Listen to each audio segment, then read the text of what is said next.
Unequal machinery is not always a given, right? You know, especially in how some of the series are now, whether you get supplied an engine, you know, maybe you can't change it right away. You know, that stuff is out of your control. It can be utterly frustrating for the drivers, of course, for the parents, for the sponsors, equally for the team, because no one wants to supply someone material which is not as good as the other one in the team. It should be fair, but we know in those categories which are single brand, single engine manufacturers, there are deltas. Yeah, as full stop. I would say that if you're going to have the conversation about, you know, equipment that you don't feel is equal, you have to have data. You have to be able to back it up. It can't just be an emotional reaction. It can't be based on feeling that you are better than everyone else and that you should always be quicker. You got to have reasons, and it's still a difficult conversation. You know, just like us as drivers not wanting to admit when we are wrong, you know, teams don't want to admit potentially that they have a problem as well. Necessarily having an independent person helping you as management can make that relationship easier, because the emotional side of families going to teams doesn't always bounce the right way. Someone who's professional can stand there and look at it at a very quick glance, like myself, and see if it's a driver or equal the equipment. But I can see the frustration of families, how it can get on top of them, because it could be career ending very early on. You gotta have that relationship that if it's something that can do better, you gotta be open and have not a way to criticize, but a way to move forward. And in the same way, vice versa to a driver. Sometimes we get too blindfolded in a way, because we think we know everything. So you have to have that trust and the knowledge as well, you know, to be trusting two ways. If it's our race engineer, or if it's our team manager, if it's our, you know, whoever is there to push the team forward. In the first row to the 10th row, it's only sometimes 2 to 3 tenths. So yes, 0 to 0 is so close. You still have to be very self-critical. You have to speak with your engineers openly, say that you believe there could be a delta. Don't get the parents, don't get the investors mad about it.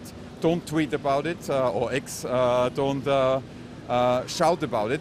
Try to be professional. Always hear the team out and work it out with the engineers. I think if you get yourself into a situation where you're not in the best equipment, you probably haven't got the right representation yourself. So you need to make sure that you're on top of it yourself and showing that confidence, that belief in yourself, going up to an engineer and going, hey, why don't I have this? Yeah, it helps absolutely to have the intricate details, but if you can't have a conversation with your team boss and say, hey, I need better equipment, or I need like what he's got, then you know there's no point. Like you're not showing the confidence, I believe, that makes you deserve that equipment. Yeah, I would say having a manager in motorsports is very important because ultimately, you know, they're your voice. It's hard sometimes for teams and drivers to talk about the difficult conversations. That's the same with anything in sport.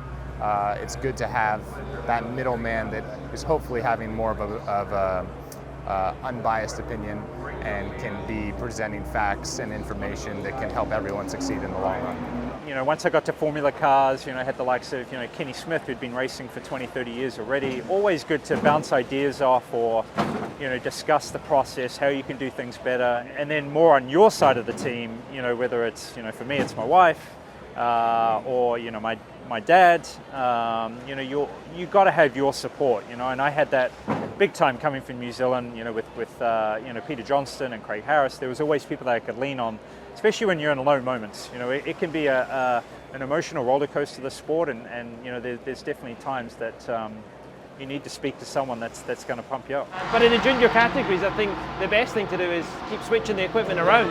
And that's one thing, when I was in Formula 3 with Mercedes, that's one thing they did. You never had the same engine for 2 races. And I think it just made everybody understand you had the same thing and the same opportunity. Most of the time, if you're slower across every single corner and varying types of corners, high speed, slow speed combined, then it's probably something to do with the car, because it's very rare that a driver is slower in every single phase of a racetrack.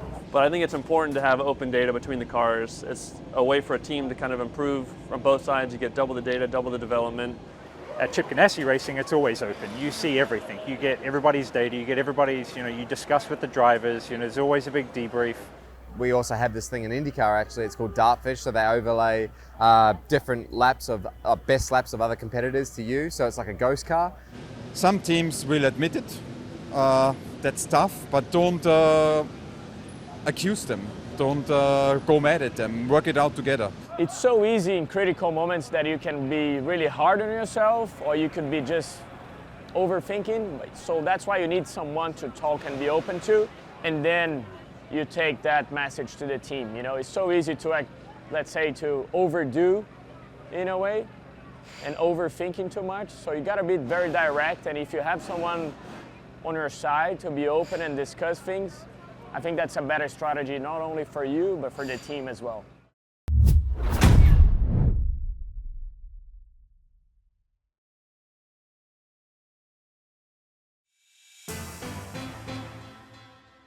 Don't forget to subscribe and click the like button for more driver tutorials. And let us know in the comments what you'd like to see next.